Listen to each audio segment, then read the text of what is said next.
Center X was created after the LA uprisings of 1992, and it was a response from the School of Education, who did some soul searching and sort of realized that they needed to do more to support teachers in urban areas. The mission of the center is to transform public schools, to work towards justice and equity in our communities for our students and for our teachers. And so similarly, the History Geography Project is also guided by the same goals: to transform the way that history is taught, to provide opportunities for history educators and ethnic studies educators. We're in community with teachers. We have an amazing group of teacher leaders that we work with, and we're often on sites in different districts throughout LA and surrounding counties.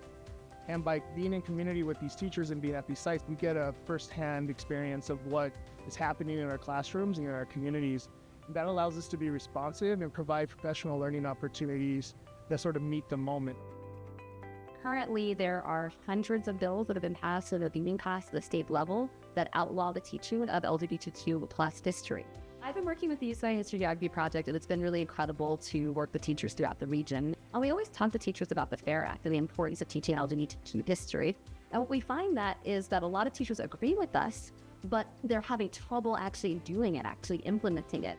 So the main goal is curriculum, but we also are aware of the political climate that we're operating in, right? So it's not just about curriculum. We know that we're doing something called, we are also movement building, right? And so a lot of teachers feel like even if they're doing LGBTQ history in their communities, a lot of teachers feel isolated doing that. One of the main goals, one of the things that's important about this program is bringing together those teachers who are doing this work and are pushing this work forward in their communities to create a community of our own, right? And to create the kind of community that empowers teachers and give them the skills, the knowledge they need to go back to their communities and be even stronger leaders. One has always been committed to sort of celebrating and understanding the lives of LGBTQ people. And that's what we're doing here at our Teacher Symposium. We're developing resources for teachers through a unique partnership with the UCLA History Geography Project, One Institute, the One Archives, and the El Prestige Schools at the LA LGBT Center.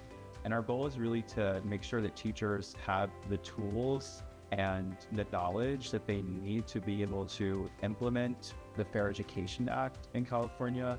So I think archival sources and primary sources are incredible troves of information and knowledge. We really value, especially as history educators, the opportunity to actually be here in the archives and engage with those materials directly and think about how they can be useful in our courses and frameworks. One of the most important things, not just content-wise in being able to talk and learn about LGBTQ plus people and the history that is erased from textbooks, a lot of educators don't know the history. So coming to a symposium like this gives us the historical knowledge that makes us feel more confident to teach students. It's also just a great way to collaborate with one another. You are learning from K-12 teachers across Los Angeles, learning about the amazing programs and supports that are already in place at other schools that you can kind of borrow and take back to your own school to positively affect student here. We are really proud of the work that we do in co-collaborating curricula for teachers, especially in ethnic studies and doing course redesigns. So there's been a lot of changes with regard to how history, social sciences should be taught. So a lot of it is now based on how do we teach content, literacy, inquiry, and citizenship to our students.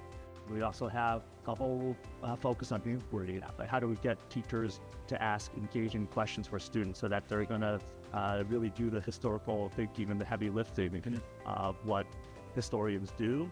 So we have sample question stems on how they can focus on specific elements of historical significance, for example, or looking at the ethics of history, and then how we can work on building students to take civic action. How do they see a problem that's in the community, then how do they work on taking action on making the world a better place?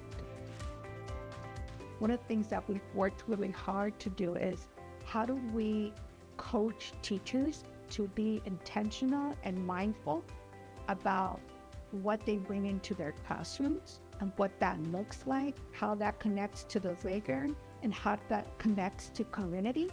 And so today we started as teachers just sit with one another, first grade teachers, 11th grade teachers, talking about what are the differences of how you teach kids, how do you bring materials. It's really exciting to bring teachers to talk to one another, to share materials, to explore archives, right? And do what historians do, so that then hopefully, and usually it works, they go back and get their kids to do the same.